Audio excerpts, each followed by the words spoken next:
And so we finally got their offer, and it was for $10 million. And Mike and I looked at each other and was like, no, it's missing a zero. Yeah, Like, we're a little off like there. there's a typo. We seriously thought there was a typo on it. Yeah. And they said, no, Now, why would we do no, that? we meant 10 million. And we're like, well, why? That's insulting. And they're like, well, you can either take our $10 million or we'll just take all that business away from you that we sent to you. And I was like, well, you're welcome to try.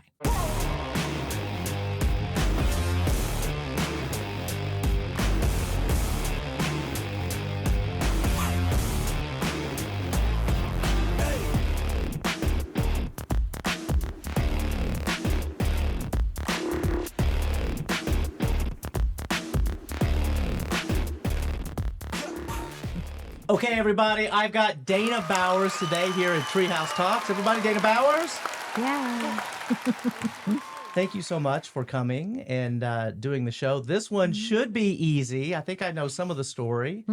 But I want to start off about a young entrepreneurial Dana Bowers, Dana Atkins. And let's start right at the let's start at the top. Let's talk about being a teller in a bank, unless we want to go prior to that with any entrepreneurial adventures. Well, so I call myself the accidental entrepreneur all the time because it was just I became an entrepreneur out of necessity because I needed a job. So if I couldn't get the job I wanted, I guess I just made one.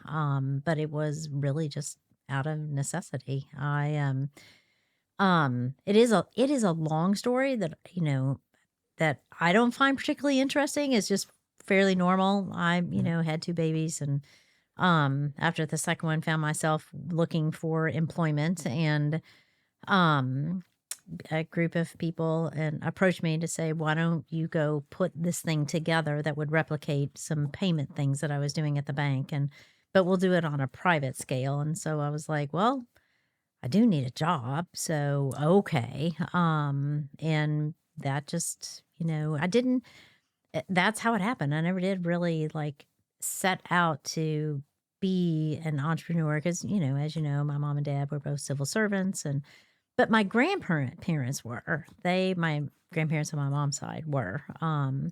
They were, my grandmother had a beauty shop for many years, and my grandfather was a farmer, and there's no tougher entrepreneur than a farmer. 100%, yeah. So they just made it, and you just figure out how to make it. At the time, I don't even think nobody was using the word entrepreneur. Right. It wasn't a thing then. You just started a business and worked hard and crossed your fingers that it was going to work. Did you get pushback on that because you had what would have been a good job at a bank? Did your mom say, hey, that seems a little dangerous or risky? Or was it just like, oh, Dana's doing her thing? Well, not my mom or my dad, but my grandmother, because it was my grandmother that was always stepping in to take care of the kids when I had to travel or to go pick them up at daycare. And I remember her looking at me one time and just saying, can't you just get a real job? Not this fake one. Normal job. I remember looking at her. It's just like, I don't think I understand that question. This does feel normal to me. But I think what she was saying is maybe you should be the one trying to get them to pick them up from daycare instead of me so much of the time. She always did it willingly and lovingly, but I probably did, press my luck with her a little bit on how often I had to ask for help. But it was just, so hands down, could never have done what I did without all that help. So walk me through that. So was that first one, was that MSI? The first one was MSI. Yes, okay, I had to stop and think about where was I? What was I doing? Yes. Okay, so this is Military Services, Inc. This is Radcliffe, Kentucky. This is 1989? No, sooner than that. So let's see. Liz was born in 86. So MSI was started in 86, 1986. Okay. And so you plop down, you're like, we're going to solve this thing. Who do you call? Who's your original group that comes in and helps you build the stuff to do the things? Well, it was just me and one other very nice lady that I was lucky enough to find to Okay. hire. She just kept the office going while I was out selling. Okay. But I already knew who the prospects were because they were customers of the bank, so I knew who to call. hmm Now, were these To local No, customers? Were you already doing national right out the gate? yes, all the business was national out of the Okay. gate because it was all around military installation. So it was a sort of a buy now, pay later financing. I wasn't doing the financing, but I was processing the payments for. So anywhere where there were lots of military pockets, you would think Fort Knox would have been one of them, but you can't be a hero in your own You backyard. always say So that it's hard to be a big fish in your own yes, I pond. Yeah. just met a lady on Wednesday at Keeneland who asked me a question and was struggling with that very thing. I that she has, Dallas Fort Worth Airport as a client. She has London Heathrow as a client. But does she have any clients in Kentucky? Nope. I It is amazing. So anyway, so I already knew who to call on. hmm It was just a matter of, doing something better or different for them than what was being done by the bank. And I remember one fella that I just had a tremendous amount of respect for, had a great relationship with him, and we knew each other well. So when I was asking for his business to take it away from the bank, he said, "Well, here's what I'll do. Here's how we need to structure this deal." And he laid out the financials of the deal. And so I looked at him and I said, "Okay, well, let me think about it." And he goes, "Dana, just do it. Trust me." I was like, "Okay." Okay, I will. I'll just trust you. And he was right. I just knew that he wasn't going to take advantage of me. So, so smartest thing I ever did was just saying, okay. And then that was the first big account, that I was able to sign up. Hey guys, if you're enjoying this content, please like, comment, and subscribe. It means everything to us here at Treehouse Talks. With that being said, enjoy the rest of the show. How long did it take before it started scaling, before it was just you and one other person? Like at the end of 1 year, how many bodies were in that office staring back at you, counting on you to do the thing? That business was a little cash cow. It just didn't require a lot of people at all. So That's I nice. think at the biggest that it was, we maybe had 5 or 6 employees, maybe Really? 7. That was yeah. Now, you were at the bottom of, I mean, the bank's changed name 1,000 times, and then you went to that little building that was by the United Methodist Church that was right there, right? Was it always just there, those two locations, or did you move out to E-Town at some point in time with that?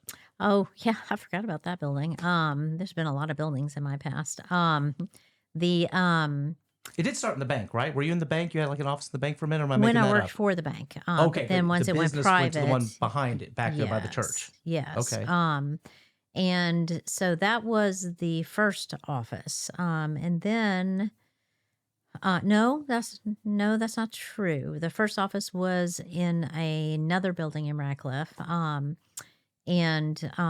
honestly, now I'm like, my goodness, that was a long time ago. Which one was first and which one was second? I had 2 different offices in Okay. Radcliffe. Then moved it to E-Town when I bought the building on Poplar, which I love and adore that It's a building. beautiful building. It is. It's just gorgeous. We ride bikes by it every now and then, or we'll be downtown for one thing or another. And I still I kind of wish I still owned that building. It's a great building. So MSI, Military Services Inc. How did that end? What happened there? Well, I sold it. Okay. Sold that business. So this would have been in 98, I think. So you had it for about 12 years. Does that sound right? Yeah, yes. Hadn't really done the math on that, but that's about right. Okay. And then so now I know why that feels like a really long time. So there was a point in time where I had another competitor. I had a competitor that was between the two of us. Had pretty much all the business in the United States. But he had the idea it was actually him that had the idea of doing payments for banks in the background. But at the time, that was pay by phone. That's where CallMeBill came from. Which is the name of the company, Call Me Bill. Yes. And he said, look, how about if we join forces? And because he'd asked to buy the business, to buy MSI numerous times and just wasn't interested in selling it. He said, but how about we'll take a different approach? Let's form two LLCs. We'll take both of our businesses, the military allotment payments business, payment processing business, we'll put that in one LLC, but you keep yours. You own half of the LLC. I own half of the LLC. And then let's start this other business over here that's going to do payments for the banking industry. But I liked the idea of, okay, well, we do kind of know payments and we do know banking because that's where we came from. So that didn't scare me. And I wasn't selling the business. I was just putting it in a partnership where I would, where I would own 50-50. So I said, okay, let's do that. So he took the military payment side and took over management of that. And then I took the new entity that was going to spin up for pay by phone, that entity being CallMeBill.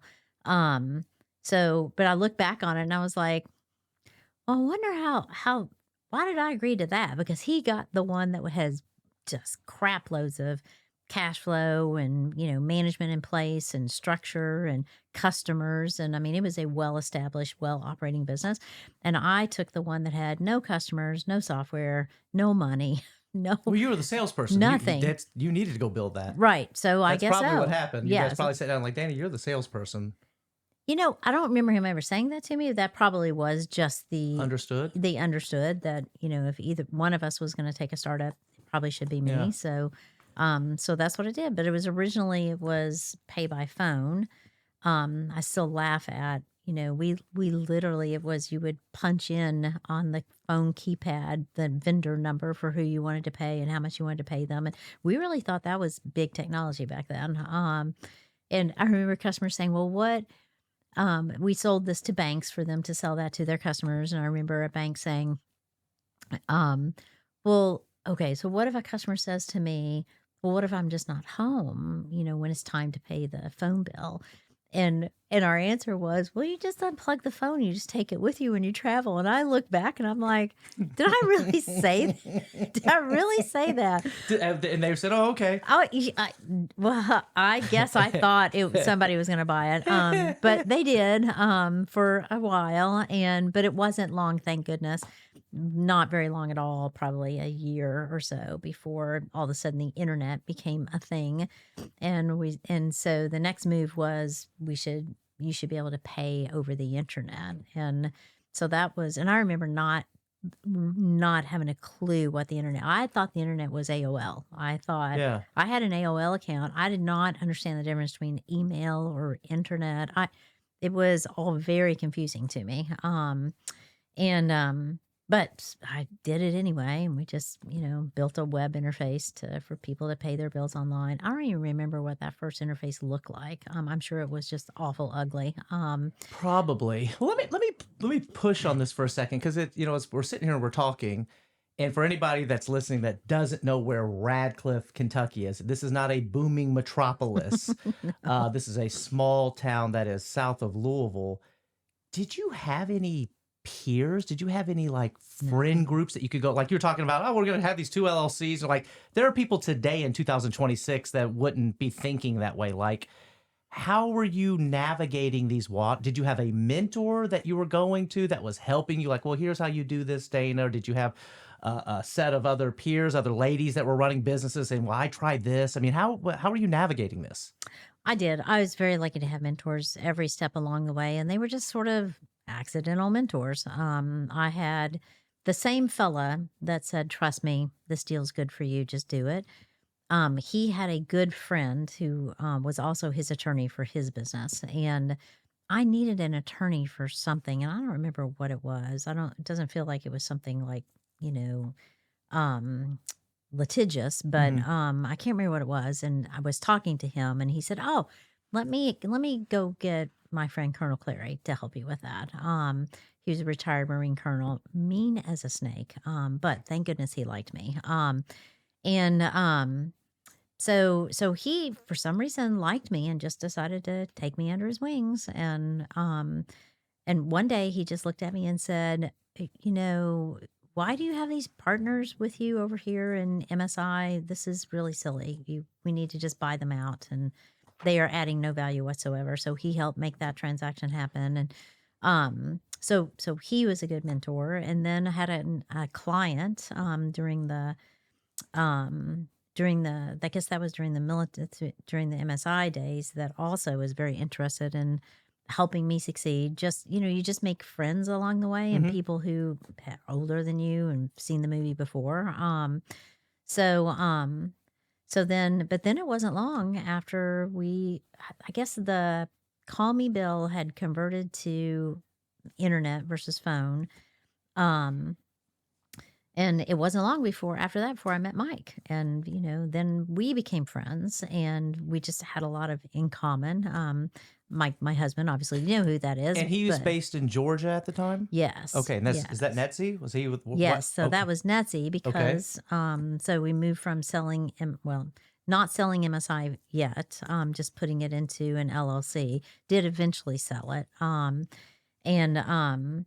And then moving into the internet, and then along comes NetC and this fella named Mike Bowers that was at the time the CEO of it. Um and they wanted to buy Call Me Bill. And so eventually, after some lots of discussion, because I wasn't interested in selling that one either, we just really gotten started. But Now, was he interested in the business or was he interested in the founder? Was this, you got Aqua Hires? Was this an that's Aqua a good relationship? question. I don't Maybe if I know. buy her business, I can spend more time with this lady. Right. I Have we don't not broached this know. yet? Maybe. It's funny because he's the one that kept track of this, but we met on September 9th of 1999. Okay. So that was the first day we met. And 1999. yes, but Got it. he was my boss, because by that time we had sold Call Me Bill to NetC. But he tells everybody he was my boss for about 5 minutes. I was going to say, And that didn't last long at all, did right. it? So now we're part of a much bigger company that, had investors that were just not good business people. That, just really their plan, unbeknownst to me when I sold Call Me Bill to them, their plan was, and unbeknownst to Mike, their plan was to just, flip a company, basically. It's Yeah. almost like you flip a house. That's really what they thought they could buy. They bought 6 companies simultaneously, Call Me Bill being one of them. They thought they could just put them all together, make it look like a cohesive company, which it never was.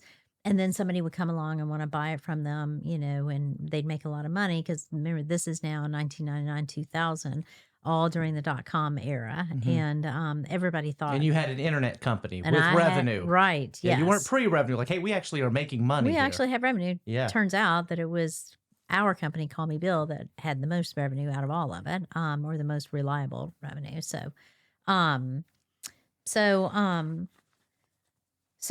we sold that to them. And then after the bubble burst, the company was just circling the drain, just rapidly. But we had the only one that was still, .com bubble burst proof was ours. So we just said, well, let's see if we can.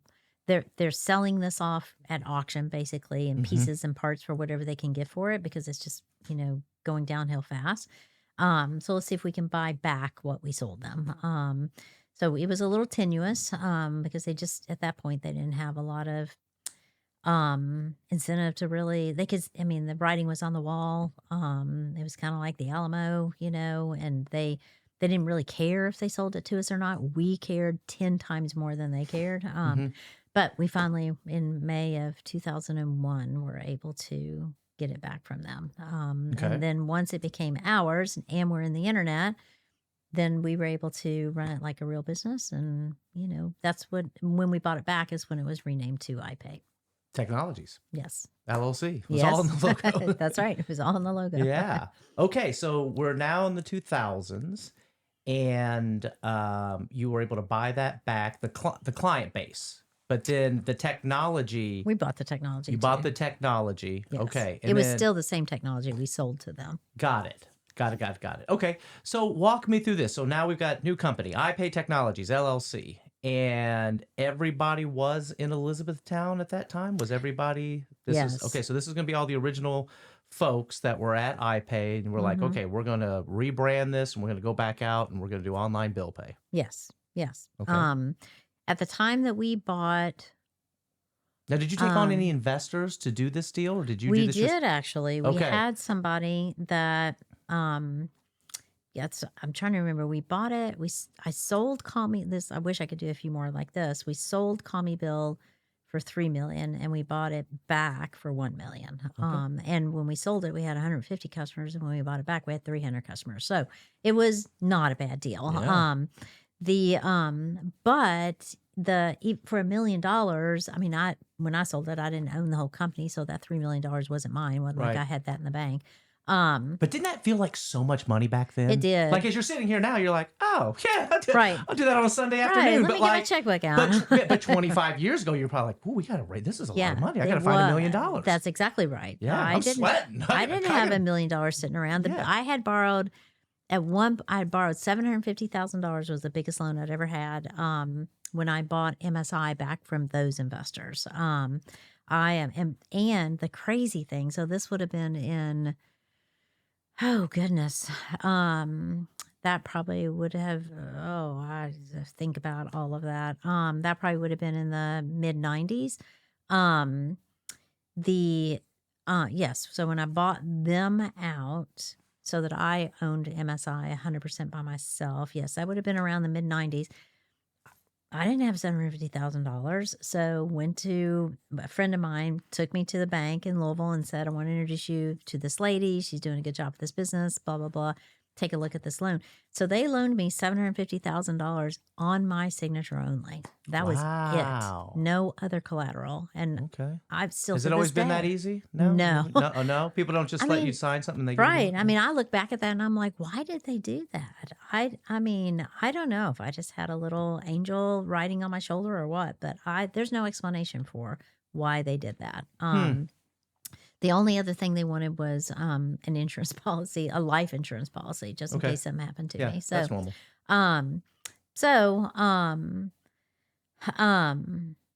so now I forgot where I was in the story. So we were back up to iPay days. So it's iPay. 2001, Yeah, 2-ish, somewhere around. 2001, May Okay. of 2001, we bought it back. And there were probably, I don't remember how many employees were there at the time, but not a lot, probably a dozen or Mhm. so. $3 million in revenue, 300 customers, and lots and lots of opportunity. We just had to work our butts off. We were always like the stealth player because we were up against Metavante, CheckFree, CheckFree, Metavante, Princeton. ORCC. Was that their thing back then too? ORCC was more of that, ORCC rebranded themselves as a bill pay company, but they started off as a internet Yeah. banking company. It was CheckFree was the 800-pound gorilla. Yes. For sure. Yes, absolutely. So we were up against them. So we were just sort of sneaking in back doors everywhere to get pockets of customers. I still remember the first time I was talking to someone, a prospect, for a channel Mhm. to redistribute. And they said, well, how many FIs do you have? Because they'd never heard of us. And it's always was a good mix of banks and credit unions like you. And I said, well, we're right at 1,100. And I'm thinking, is that going to be a good number or a bad number in his eyes? Big number. And he was like, what? No, where did you come from? How did you get to 1,200 financial institution clients? And I've never heard of you. I was just like, well, I don't know. That's a really good question. Shame on me. But it's just hard work, Yeah. heads down. Shame on marketing. Congrats to sales. Right. Yes. A lot of phone calls. Yeah. Well, we had a non-existing marketing. Yeah. That was, I really didn't understand what marketing was supposed to. My vision of marketing was what I saw at the bank, where the Right. wonderfully nice lady there would hand out checks to sponsor the local little league baseball team. I had no idea what marketing was supposed to look like, not until I hired my first real marketing lady at Venminder, and then she taught me everything I did not know about. It is interesting marketing. early days at iPay thinking about that. Because there wasn't. It was just Zero marketing. a insane amount of focus on sales. the marketing was pick up the phone, Right. go to a conference. Right. Go That to a was it. conference. That was Go to a it. conference, meet people, introduce yourself, and Mm-hmm. make 100 phone calls, and Mm-hmm. then make 100 more after lunch. Yes. And sell every single, Fiserv client that we could book, Yeah. because we were lucky in those early days that we were able to get that contract with Fiserv. I am Because that was before they bought Check Free. Well, that was, yes, Yeah. long before they bought Yeah. it. They and they had no bill pay option. They had lots of cores, core processing, little independent. They were sort of a confederacy too. They just had acquired a lot of companies, and they all remained operating independently. So they had all these different core processing brands, and they um that you had to go sell each one of them independent. It took 2, maybe 3 years to get that contract at the corporate level. A lot of begging and pleading and threatening and, everything I could pull out of my hat to get that contract signed. But then once I got that signed, all that was just a license to make a phone call to each of the independent units and And we got invited to ask. the conferences. I mean, I remember used to going out to the Fiserv Yes. LA and the South, all the Yeah. different Fiserv things, Right. which really You did had to open go up a lot. sell each one of Yeah. them, and the best way to do that was at the conference to get to know them, and then you just had to do all the development on each one of them independently. So, but eventually all of that hard work paid off, and they were just smothering us in business until they realized, oh wait, this must be a pretty good business. And then they called to say we want to buy it, and we're like, great, that's awesome. That's what we've been working for. Mhm. And I hadn't thought about this in a long time, and so we're waiting for their offer, and so we finally got their offer, and it was for $10 million. And Mike and I looked at each other and was like, no, it's missing a zero. Yeah, yeah, Like, we're a little off like there. there's a typo. We Uh-huh. seriously thought there was a typo on Yeah. it, and they said, no, Now, why would we do no, that? we meant 10 million. And we're like, well, why? That's insulting. And they're like, well, you can either take our $10 million, or we'll just take all that business away from you that we sent to you. And I was like, well, you're welcome to try. And so then we just battened down the hatches, did a lot of things to make sure all the contracts, because the contracts were with us, not with them. They didn't even know who the contracts were. They didn't even know who the customers were because of the model that we had deployed. Let's talk about the model quick, because I want to dive into this, because it is very unique in software, and even in payments. I remember you said this, you would say this from time to time, but we're not in the payment business, we're in the service business. Like, you really were deep into taking care of not only the banks and the credit unions, but their customers and members. Like, talk about that service side of the business and how important that was to turning iPay into what it was. Well, they were our customers, not literally and figuratively. The model we used was a um, it was a hybrid reseller remarketing model where we did all of the selling, as you well know, and we took on all the cost of the sale, the cost of the contracting. It was all on our paper, Transactions. but we paid the partner, Fiserv, and lots of others like them, as if they were a reseller and as if they were doing all of that work. So they were being really overpaid for just picking up the phone or sending us an email and say, hey, call this Yeah, bank. because those were really referral agreements. They were just referrals. That's all. Yeah. That's all. The only responsibility they had was referral. We rarely even asked for their help to get a deal closed. We just did it ourselves. So it was great for them. However, once they reached a point where they wanted it back, they couldn't take it back, because they were literally our customers. So in defense, the best defensive move we could make was just to make sure that all of those contracts were extended out for as long a term as we could get away with. Make sure they were all locked down. We didn't have to really do much on price. We just had to get the contracts locked down. But they didn't even know what customers they had sent to us, because all we did was mail them a check. We didn't tell them who the It check was wasn't an for. itemized list of here's the No, amount for this they had client. It was just absolutely one chunk of money. exactly. They had Yeah. absolutely no idea. So in that, we just went into high defense mode, and it worked. We didn't lose any of that business to them. Well, there was really no attrition rate back then anyways, because again, the clients liked the model, right? We were using a good funds model and it worked for them, and we were taking care of their customers. So it's like, why would we go with these other guys Right, just because we because they did all the said come customer with us service now? on it as well.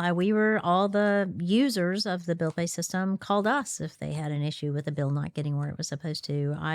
Fiserv didn't have to take care of the end user. The bank didn't have to take care of the end user. We were doing that as well. Yeah, right up to the point of the exit, which we'll get to here in a bit. Like, do you remember how many people did you have in the call center at that time? I mean, what was the head count at? Where did that get My to? guess is it was probably 50 or 60. We had 250 people or thereabouts. Right. It was because it was almost exactly the same number of people at Venminder too when we sold. Okay. Oh, wow. Okay, we're going to get to that. So this show's really about entrepreneurs talking about scaling and exiting. And, one of the things I really like to hear is those oh shit moments, right? So let's talk about iPay. I'm sure you had multiple oh shit moments, late nights in there where, there was some fire, something crazy happening. Is there any one particular moment in the iPay history that you remember sitting there in your office and looking at Mike or talking to some of the other senior executives like, fuck, we've got a problem? Yeah, there were Just a few one. of those. We'll just talk one. Maybe the night when the tornado took part of the roof off the building. That was we're like, okay, we have to actually really truly activate our disaster recovery plan. Like, nobody thinks you actually have to do that. It's usually just a tabletop paper exercise, but we had to do it. What I loved was 2 or 3 weeks later, our customers saying, what? Your building was shut down? We relocated to a hotel. And the customers were like, we had no idea. No idea. We never missed a beat. So we were pretty proud of that one. We had a bomb scare where a package was left outside the door. We had to evacuate. We had an employee who was murdered. The stories, the things that happened in that span of 10 years, some of them joyous, some of them heartbreaking, some of them funny, not so funny. What's your proudest moment from when you think about iPay? What's the thing that you're like, that's the thing I'm most proud about? It was probably winning the Entrepreneur of the Year award with Ernst & Young. That's 2009, and you Yes. won it in the technology sector for the Ohio, Kentucky area, however they group that up. And so here you are, lady out of Kentucky, being crowned the entrepreneur of the year for that area. Yes, that was a really, really, really cool moment. I didn't know anything about the program, their Entrepreneur of the Year program. I had to learn about it as it went along. And then when they tell you if you're a finalist, they don't tell you a lot. And then you show up that night for the awards banquet, and I think you came up to Cincy. yes, Yes. They always have it in Cincinnati. For the regional, region, there's several regions. We get there, and I don't even know who I'm up against, to win. I don't even know what category really that I'm in. I just know I'm a finalist. And so I show up, and there's the program on the tables, and I pick up the program, and there's 3 or 4 other people in my category, but one of them is the CEO of it was one of the Baby Bells, one of the AT&T for that whole Cincinnati, Ohio region. And I'm like, well, okay, well, this will be a fun night. I Mhm. mean, we're still going to have a good time. We're all dressed up in tuxes and formals and, but I mean, come on. And Mhm. so when they called my name, I still was like, I, I don't even know. I don't even know what to say. Like, there's no way that, that I could have won against him or any of the rest of them were in the category. So that was a lot of fun. I was very proud. It's like, oh, okay, somebody does get how hard it is, Yeah. to get here. And then I was fortunate enough, you invited me out for the national Mm-hmm. competition award ceremony, I guess whatever they call it there. And that we were out in Palm Springs. And what do you remember who actually won? I think it was the founder of LinkedIn. Was it? I think that was the year. So we went several years. Okay. I but was I'm thinking it was the guy from Zappos, but maybe you're probably right. But it was. I remember there were people there. There were like some serious companies. I was like, thousands. Oh yeah. yeah. But I was like, woo, this is stiff. Right. Yeah. This is pretty It stiff was either competition. the founder of LinkedIn or because he won. I don't know if that was the year. It might have been a different year we were there. Red Flag was also. So that was like one of the early cyber defense kind Okay. of companies that everybody knew at the time. I'm trying to remember. There were some. It was very strong competition. So, all right, well, let's talk about iPay. So because there's so much I want to unpack here. So we get up to 2010. That would be the year of the exit, and Fiserv went back and checked their math. They never came back and said we were wrong. No. Okay, but there is an exit, and there are multiple people at the table now that are showing interest. You eventually decided to sell to Jack Henry and Associates. Why did JH, Uncle Jack, make it ahead of everybody else?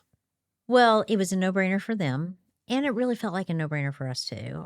We knew Jack Henry as a company. We knew the people there. We knew they were good people. We knew they were good to their people. Fiserv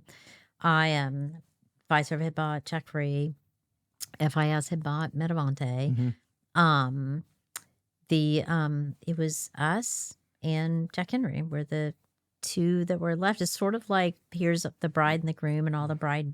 Everybody else is taken. Yeah, everybody was taken. So so we kind of hoped that's the way it would work out. It wasn't prescribed by any stretch.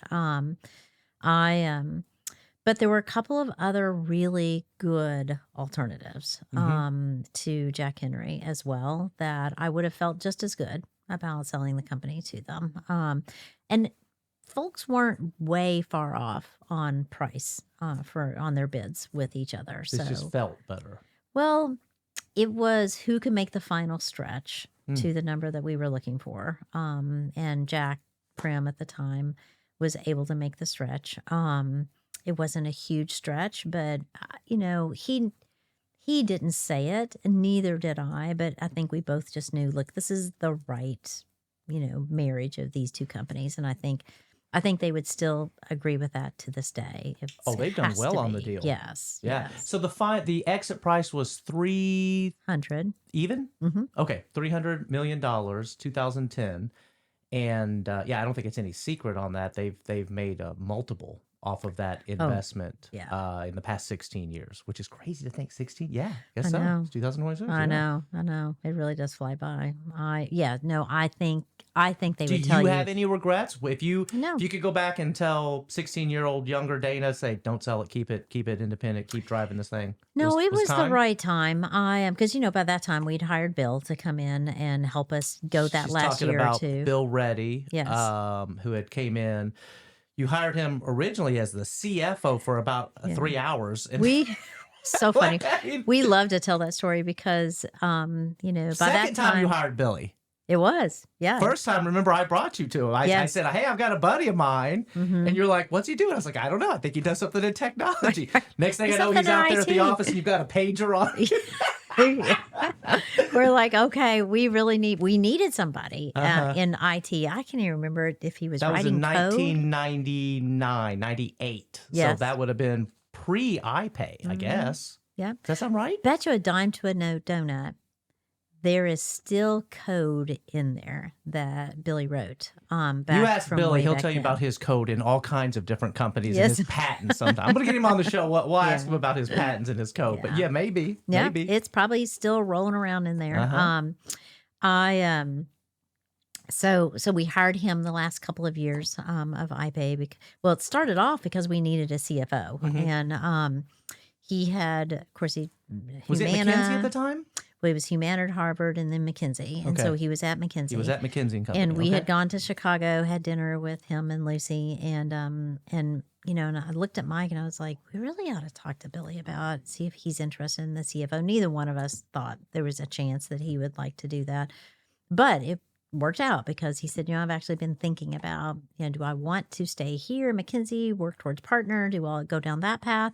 Or do I want to get back, into what's really probably in his veins already, which is entrepreneurial, Mhm. leadership. And because we all knew by that time how smart he was, the rest of the world hadn't figured it out yet.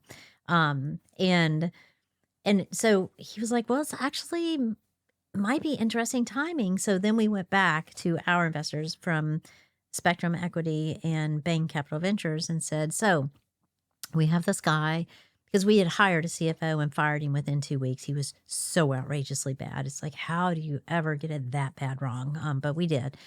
And so we said, okay, we found a new person and here's who he is. Known him his whole life. And, here's his resume. It's, Humana and Harvard and McKinsey. And we'd like to hire him as a CFO. And they looked at us and they're like, and they were always very kind, no matter what we said we wanted to do. And they listened to us and they said, okay, well, but you realize like he's obviously a smart guy, but there's nothing on this resume that says he knows how to be a CFO. We're like, oh, well, no, I guess you're right. But I mean, I'm positive he can do it. And so they were just like, okay, well, the last one was such a disaster. Let's give them a win and let's let them see, Mhm. maybe we get lucky. So, and they love to tell the story of, here comes this very young kid. Him and Mike hit it off pretty not Bowers, but like I know he Yes. endeared himself pretty quickly. Oh, absolutely. And then to Todd at Silversmith. And so, and they still love to tell the story, to this day about that story that I just told. And, and they were the first ones really that were exposed to him from that side. And so then it wasn't long after after he was there before everybody, including Spectrum and Bain, realized how really specially talented he was. And so we just said, here, just, take it. You know what you're doing. All of us are just going to follow your lead. And so he just got us all the way through to that exit. That's awesome. So I was thinking about this. You'd started another company, Venminder. Mhm. I guess it was a little bit after iPay, and I want you to, because this is a story people will want to hear about, maybe absentee ownership, but you owned Venminder for over 20 years before exit. Like I always think of iPay as the oldest babe, the big babe. It's like, Mhm. no, Venminder was a lot longer. Walk me through why you started Venminder, and then maybe give us all a cautionary tale about starting a business and then going and not paying attention. Well, so actually, it was Digital Compliance was its original Sorry, name. digital compliance. Yes, Yes, yes, yes, and yes, then we yes. changed it to Venminder. But it actually spun out of iPay. So Okay. it was an idea that came out of iPay because we were a highly high risk vendor. iPay was, and people were wearing us out. You live this, I'm sure, all day, every day, asking for your your SOC and all kinds of Mhm. compliance, your financials, and so we just like, this is such a real pain in the butt. So let's figure out a way that we can actually fund a lot of the compliance side of this business, as well as make this easier for our customers. So we set up a portal for them to be able to log in and get all of their compliance documentation they Mhm. needed from us for their examiners. And and then we charged them a little bit of money to do that because we had to Yeah, build I it, remember. maintain it, Yeah. and we're the first ones to do that. Everybody has a portal now, so I'm going to take credit for being like the first one with a portal. And And then we just started adding that into the contract, right? It was like a Yep. $4.95 We fee, didn't ask. $2.95 We fee, just did it. $1.95. It was Yeah. something, It right? was a cost of doing business Yeah. with us. It's Right, a little right. backwards, but we so and then one of our customers said, "Wish all of our vendors would make it this easy." So we're like, "Oh, there's probably a business idea in this." And this was actually all Mike's idea. None of this was mine. And so we did. We spun it out, and it became a business of its own. And then we hired a fellow to be the CEO. Nicest guy on the planet. I truly, Mhm. one of the nicest guys on the planet. But I just don't think he was ever really comfortable with the CEO role, and it just wasn't going as well as I think even that he would have liked. How And often were you so, checking in on it? Were you doing like oh monthly meetings, quarterly yeah, meetings? Yeah. yeah. I mean, we Okay. were in pretty much constant contact with him. But I mean, we couldn't take over and start running the company because we had to take care of iPay. So it wasn't until after we sold iPay that we're like, okay, what are we going to do with this company? It needed a lot of love. It needed some money dedicated to software development and, um,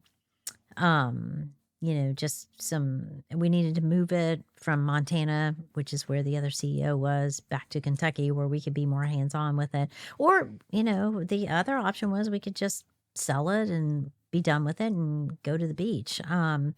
But Well, you did go to the beach. You we just didn't did, say. yes. Yes, we figured we could do both. Yeah. There you go. I but I just really felt like the story wasn't done yet on that company, that it really had potential. I just didn't honestly. But this turned into like what, a 10 or 11-year-old startup, right? It did. You That's what we like, used to call it, our 10-year-old startup. yeah, Yeah, just like because you got we it and you're like, wait a minute, no. completely restarted it Right. all from scratch. So then that's when it became Venminder. Okay. And then so that would have been, let's call it mid 2010, 2011. You're like, okay, I'm in this now. I'm going to roll up my sleeves and we're going to turn this into something. Mm-hmm. So that's Called our friends at Bain and said, "Here's what we're doing. Do you want to invest?" And they did. Did you So call Billy? Say, hey, Billy, we got this new thing. actually did, yes. Okay. And I think he may have invested some, but he was a little busy at the time. Yeah. I had a little company, we called Braintree. Right, So right. but we just raised a little money and just now very different though from iPay. We never raised money with iPay. Never raised a single dime of private equity money. It always self-funded.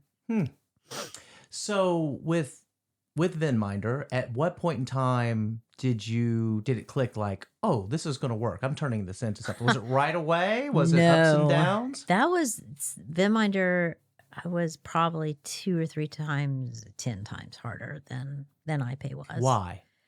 One, I wasn't a subject matter expert when we dove in, so I had to learn. Yeah, payments are sexy. Compliance isn't sexy. Oh, compliance is, it's terrible. It's so boring. It's so hard, and nobody wants to do it. Yeah. And so you're trying to sell I somebody barely a want to talk about platform, it. right?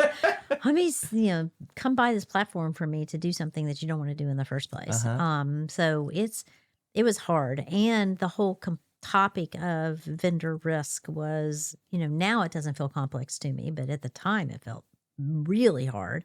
I remember Mike saying, everything you need to know is in the regs. Just go out and pull up the regulations. And I tried, but I'd read it and it was like, it was like it was in a foreign language to me, What is this? literally. Yeah. I didn't understand a single thing I was reading. So I just had to dive in and do it all the hard way, talk to lots and lots and lots and lots of customers.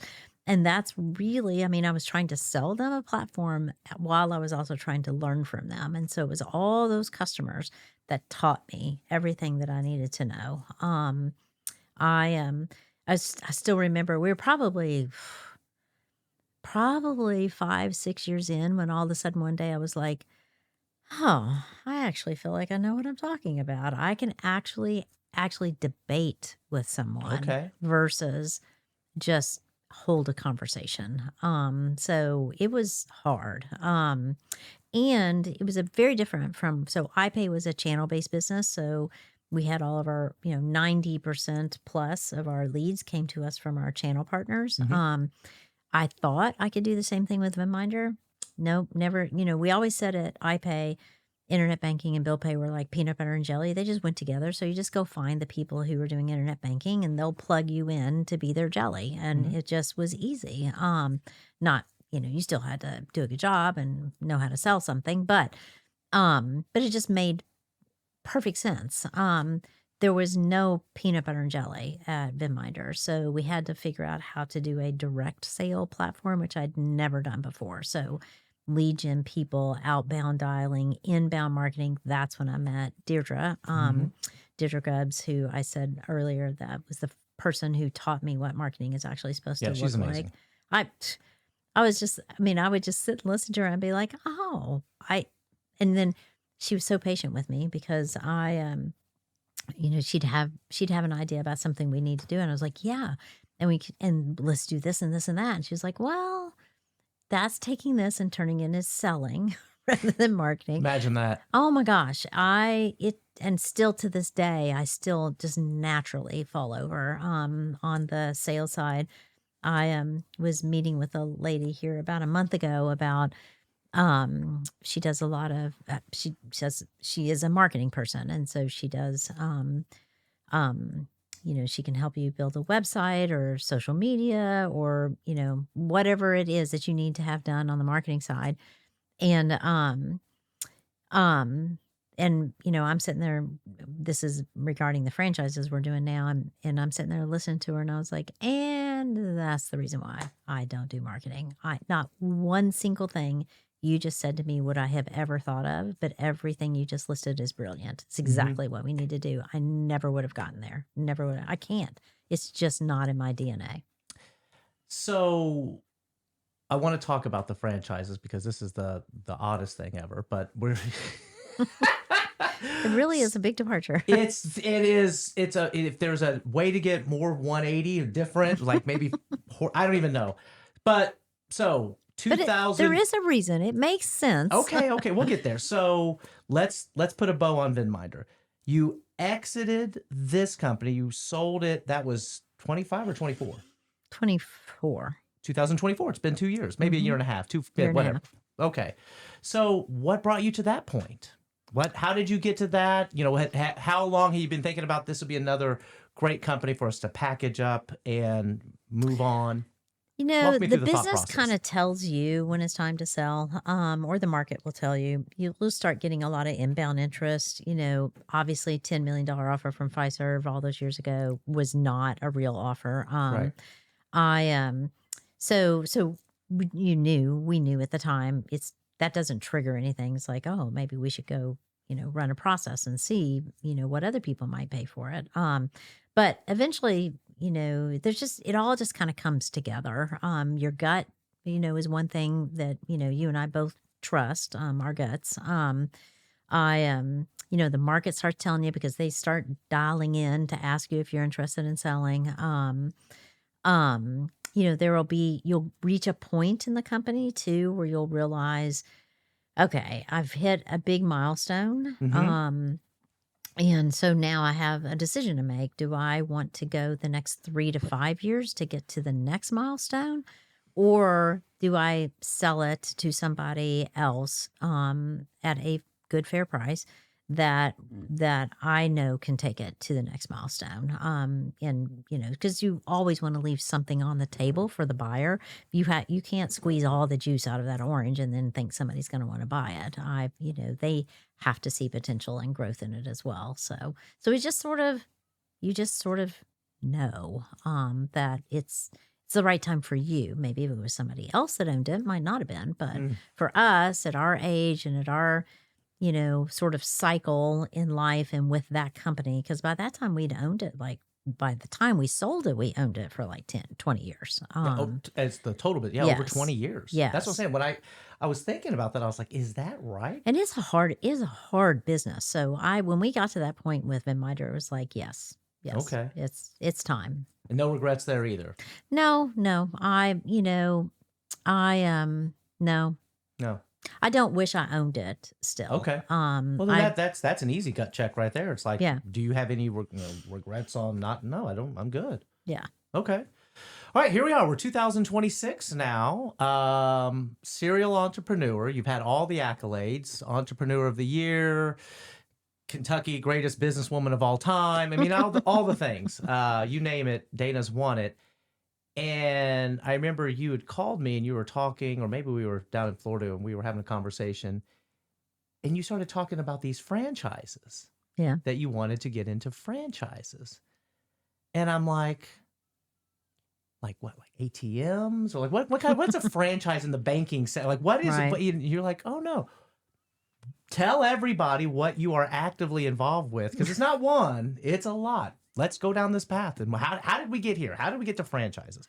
You just weren't busy enough? Yeah, no, I wasn't. I knew I wasn't busy enough. Because I knew I could not do nothing.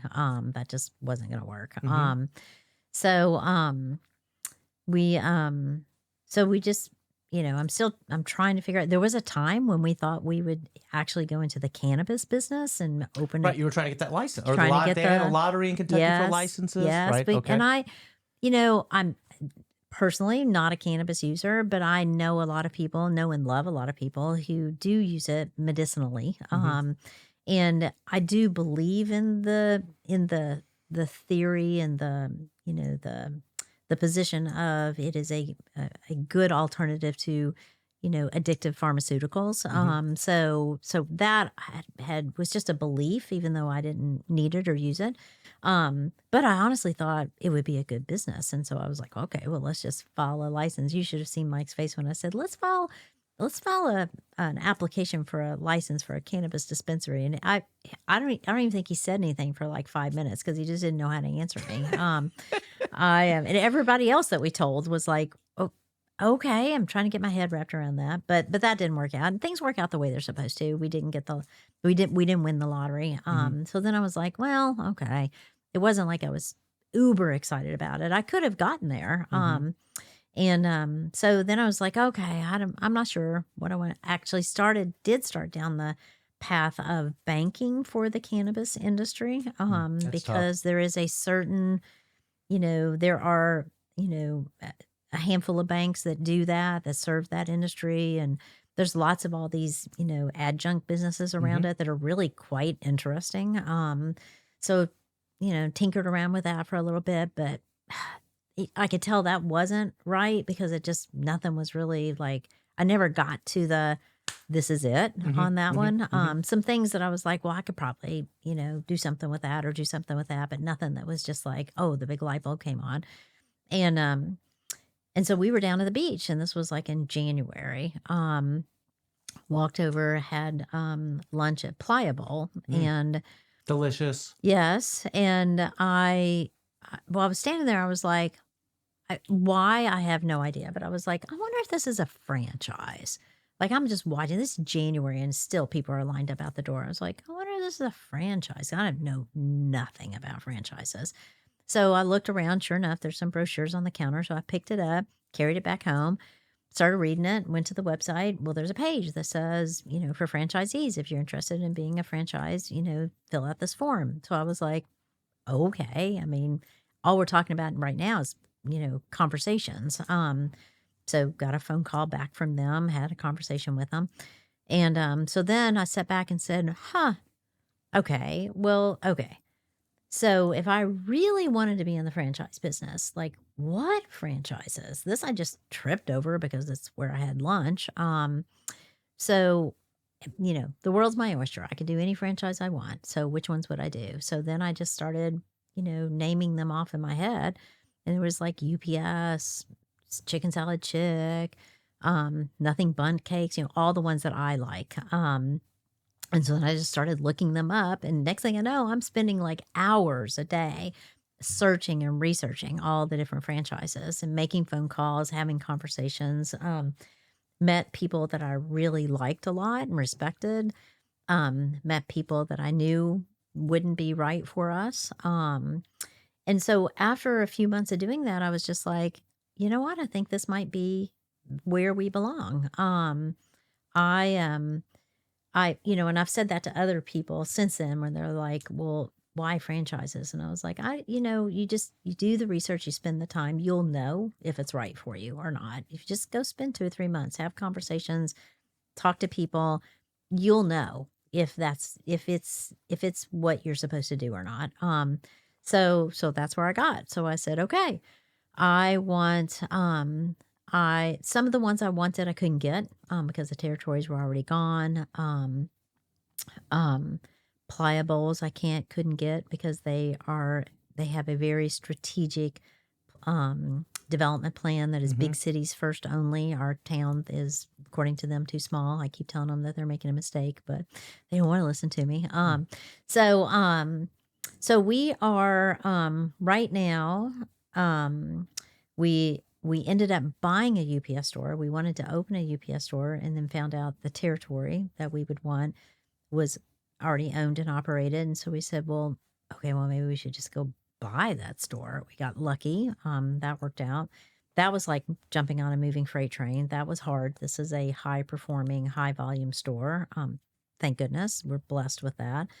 But UPS is not for the faint of heart. So if you think you want to go buy an existing UPS store, you better be darn sure, because it's hard.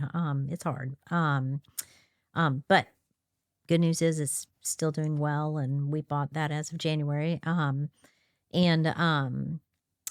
then we are And you're in the process of building out a new location as well, right? we are. And then Kilwins was another brand that I really liked a lot. And a lot of our decisions on which brands we chose were determined by the people we met when we started talking to that franchise, and obviously we had to like the franchise, had to like the food or the service or whatever is being offered. Um, and but I needed to feel like the people I was talking to were experienced, knew what they were doing. I didn't want to just meet a salesperson. And the company, somebody told me they said something, I think it was a 5 and 50 rule. They've been in business for 5 years. They have at least 50 stores. So I was like, oh, that was a good piece of advice. Another thing, you just have enough conversations. People teach you what you need to know. 50 franchises? That the franchise itself needs to have The franchise, not that person Right. would be in it for 5 years and have 50. I Right. gotcha. Yes, Okay, that's a yes. fast growing franchise. That is a fast enough. Fast enough? That feels fast to Yes. me. Okay. Yeah. That the company as a franchisor. The idea is good enough. The product's good enough that it can grow that fast. People are into it. I gotcha. Yes. I've met franchises now that have grown a lot faster than that. Wow. That's a little worrisome too, because I've met Oversaturate? some. No, they are overpromised. So they'll say, well, like I have 25 store, or they'll say, when I say how many franchisees do you have? And they'll say, I have 167 in development. Okay. How many are open? 25. Okay. That's a problem. Because that's a huge backlog by my judgment. I'm sure there's a lot of people that know a lot more about this than I do that would tell me that's not, but to me that felt like a problem. I gotcha. Because I'm going to be number 168, right? And I need support. I got 140 people in front of me. So I just didn't like that. So we chose Kilwins. That company's been around for 75 years. Everyone loves Kilwins. Yes. Well, It just smells fantastic. that's not true. And it's Really? really surprised me. It depends on where you're at and where they've been, because I'm like, everyone knows Kilwins, and that's not true. Is it a Southern thing? No, is they're actually based out of Michigan. So, but they have traditionally targeted like vacation spots. So anybody that's been down to 30A and down in the Panhandle, they know Kilwins. They've in Hilton Head. When I find somebody that knows Kilwins, it's because there's a Kilwins where they go to vacation every year. Oh, So makes sense. but that's okay. You gotta get some fudge after dinner. Or ice cream. Or both. It's the ice cream, right? Summer vacations and the chocolates. They are really, interestingly enough, I always thought of them as an ice cream store, but they are self-described as a chocolate store that sells ice cream. So it's interesting, just your perspective on them, but a very well-run brand. But then there's the franchise based out of Florida and Destin. That's your friend. That's your friend of a Yeah, friend. beignets and brews. Yes. Yeah, That. he's opened up a couple too. And actually, Chris is going to be on the show here. Oh, is he I think he's really? going to be here next week, maybe. Yeah. Oh, that's cool. I'm really thankful for that introduction because I like that franchise a lot. I think the let it product is sit. awesome. Well, it is, and I let it sit for probably about a year because they were so new the first time I talked to them. But I know you're probably the same way. It's like how I know something is probably right is that it won't leave the back of my head. Like, I try to set it aside and it just keeps rattling around in the back of my head. And that's been rattling around the back of my head for a year. So it's time. It's time to go ahead and do it. I How long do you did. let something rattle around the back of your head before you floor Mike? Because usually it's in my head and I say something to Kim and she just looks at me. Right. So, do you let it rattle for a while or do you? Well, kind of like the cannabis dispensary. Okay. Yeah, that pretty much floored him. I don't know. I probably he knows about most things, right? Because poor guy's the one that has to listen to it, Yeah. right? Because I can't let it rattle for very long before it has to start coming out my mouth because I have to talk through it. I have to bounce it off of him. I got to let things form a little bit more because I feel if I say Yeah. something too prematurely, it just gets shut down. So I got like, and here's what I'm thinking. Right. Oh well, yeah. You're right. I mean, it depends. But he's listened to me in the way unthought out stages before. But I have learned he's used to that. But I have learned with lots of other people not to do that because because then they don't realize, well, I'm still trying to figure it out. So then and they'll say, well, you changed your mind. I'm like, no, I didn't change my mind. I just hadn't figured it out yet. Well, Kim's new thing is she's like, okay, Amazing. yes, but then something else isn't happening. If we're doing that, then we're not doing this. And I was Right. like, well, I don't want to make choices. Right. I just Right. figured Why that- do you want to make me choose? Yeah, come on. So let me ask you a question. So what is something that you believed early on that you see completely different now? Right? So you've been doing this for a long time. What is something that early on you may have said something and you're now like, you know what? I don't believe in that anymore at all. I don't know if I have an answer for that question. Yeah? There's nothing you used to do differently and now you're like, oh, I don't do that anymore. I completely changed my thoughts on that and now I do this as opposed to that. It's probably there was a similar question Wednesday at the at this women's event. And she asked it a different way. She said, what's different now? What do you do differently now than you did 20 years ago? And I said, I'm probably just painfully direct. I could remember a time when, you just had to, or I felt like I had to just sort of pussyfoot around things and try to figure out how to say something without, hurting somebody's feelings or trying to find the most diplomatic way that I could say something. And what ends up happening is you just end up not delivering the message at all, or it just gets watered down and lost in all of that. So today I'm probably way too direct because there's times things come out of my mouth and I'm like, yeah, I probably shouldn't have just been like that direct. But I don't know. I think it's like kind of reminds me of Granny, right? It's like, some of the things that would come out of her mouth, you'd just be like, really? And I'm like, oh, I'm doing the same thing now. I'm just kind of like spitting it out there. And there might be something with age. You just become, you just don't I suffer do think fools it anymore is. because you're cognizant of time.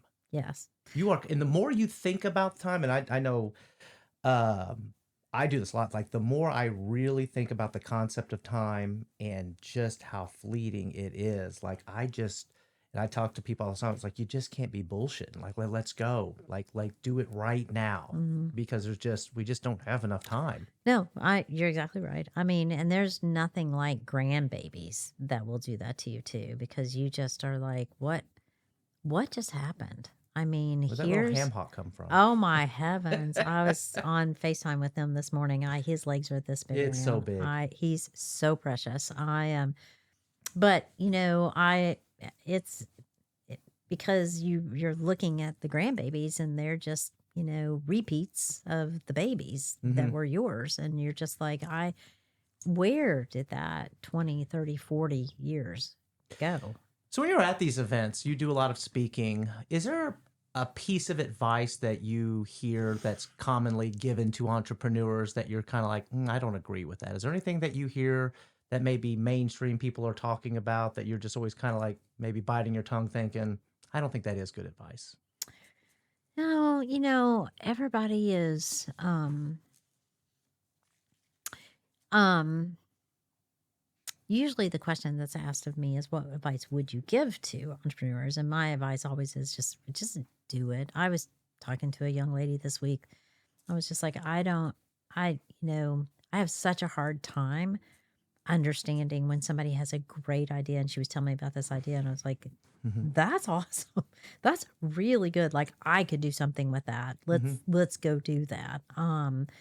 Why they don't just go do it, but I have to remind myself constantly about it's just all about risk tolerance, and there's just the vast majority of people in this world. That's why there's chiefs and Indians, and they just don't have the risk tolerance for it.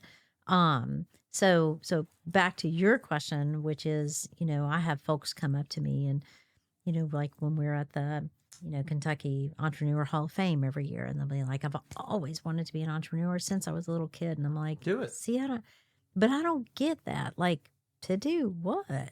Like, and maybe it's just because of how I got here, because I didn't set out to be an entrepreneur. It never occurred to me. Never occurred to me. I just started a business because I needed a job, and I felt sure I can make the business that I was starting work. I had all the experience in the background. I knew what I was doing, and I knew it'd be hard work. But so for me, it's always hard to understand when you say I want to be an entrepreneur first, but you have no idea to do what. Like Mm-hmm. that's hard for me to get my head wrapped around. So I usually, to answer your question, I usually say, well, start with the idea first, like because there is a lot of encouragement, Mm-hmm. to be an entrepreneur, and as there should be. But to me, it usually is because you already have the idea, what it is that you would do given the opportunity. So then just go do it. I think a lot of people are waiting for permission. And I talk to young folks, with my what I'm doing with the board up at UK, and I get to be around a lot of young entrepreneurs, and they are way smarter than I am now, but certainly when I was that age. Oh, I know. And Some of them they're are like, "How just do I like, get started whoa. this?" And I'm like, if you're waiting for a magical envelope to show up in the mail saying now you are now allowed to go start your own business, it's not coming. You Hmm. just go do it. Right. And I think the school systems today are not set up in that manner to teach entrepreneurialism. Good Lord. Um, it's more conformist, right? Sit in a row, answer the questions, study this material, and we're really not setting people up in Right. the right Because way. it's not about build a good business plan, follow these steps. And that was actually running through my mind a moment ago when you asked the question. It's like, it's not about here's the formula, lay it all out, um, follow these steps, and poof, you'll have a business. It's just not nearly as neat as that. It's No. messy, and it's hard, and it's risky, and it's scary. And you have to have the stomach for it. This one young lady that really has fantastic ideas, like, it's so good, I'll finance you. Wow. What are you waiting for? And, but I think it's that fear of, there's no, that you just yank the floor out from underneath of them. Yeah. Because they've always been, employed somewhere else, earning a paycheck. And it's that security versus it's not there. So, Yeah. But the other thing is I think the best advice is do it while you're young, right? It's a much harder so to I'm do like, that. what have you got to Yeah, lose? exactly. Well, what if I fail? Well, what if Right. you don't? What if you're Right. successful? Right. It's not about what if I fail. What if you win? Mm-hmm. What if you do the thing that you're saying you're going to do? Then what if? Mm-hmm. And I think there's a lot of fear around that. And I'm like, the worst thing that's going to happen is you fail or you go broke. It's like, what do you like? Who Yeah, but cares? I have a philosophy that's a lifelong philosophy, is that you can't work this hard and fail. If you're working hard, you won't fail. I You won't fail. I tell people, I tell sales teams about this, that this is some of the best advice you ever gave me and Kimberly. Used to talk about this was, you know, I'm going to paraphrase this, so don't correct me on it, but Okay. you may not win all the time, and there's going to be people that are better than you. There's going to be people that are going to have better products than you, but they damn sure better not outwork you. Right. And if you are working harder than everybody else in the room, you're going to have success. Maybe it's not this success, but it's like you're not going to fail. If you don't let anybody outwork you, then you're going to be just fine. And I tell people all the time, it's like, maybe they do have a better product. Maybe they do have better service. Maybe they're taller. Maybe they're better looking, whatever. But there's no excuse to let somebody outwork you. Well, that you can control. You know who else says that? When I hear you say it that way, the message is exactly the same. But the young fella that was the quarterback at Indiana, I can't think they of just his... won the national championship? Yes. That's what he would say in every interview, is that I may not be the best, I might not be the smartest, but no one will outwork me. And that is, and no one did. That everyone talked about his work ethic was just beyond reproach. All the greats have that. You know, Jordan was in there, Kobe was in there, Tom Brady. I mean, all the people that were around them were like, dude, that guy got here at 4 a.m. and he left 3 hours after the game. That's He's exactly a right. maniac. Yeah. He's That's like, well, I right. got to work on my free throw. Yeah. Don't let anybody outwork you. If you do that, you're going to be fine. You will be fine. It will be hard, but you will be Nobody fine. said it wasn't hard. It's not difficult. Right. But last question. What's an emotional, personal, physical toll that working this hard or being an entrepreneur all these years has had on you that maybe you didn't expect?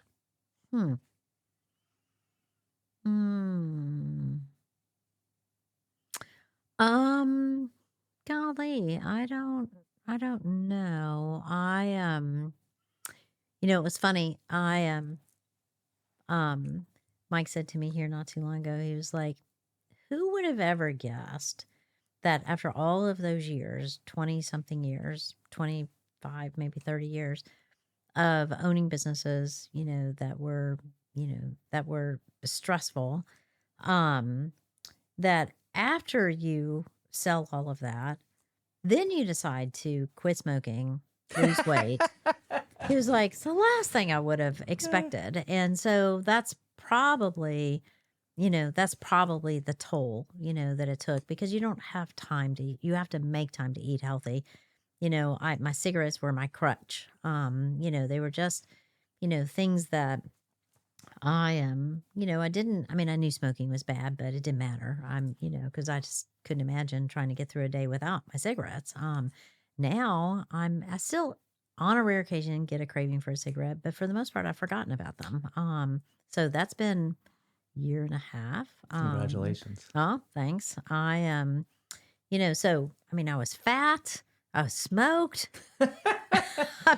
So I guess, still incredibly attractive and the best salesperson on the planet. Thank you. Yeah. So all of that had to take a toll.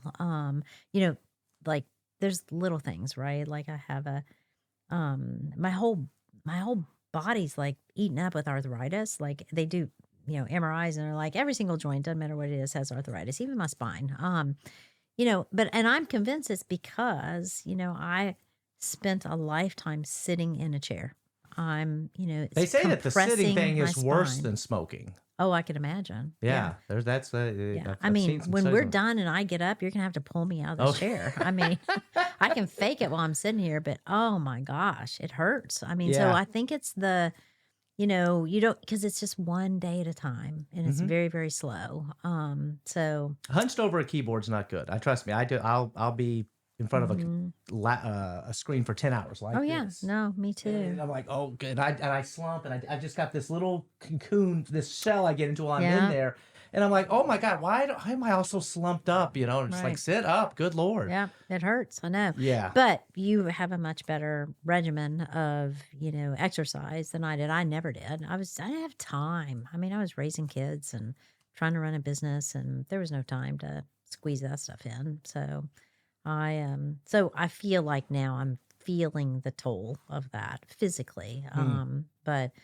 So that's why I was like, all right, fine, give up the cigarettes, lose some weight. It has helped. Both of them have That's helped, awesome. but All right, everybody. Well, this is Dana Bowers, and I really appreciate the time. This was oh, fun. thank you. I This is good. agree.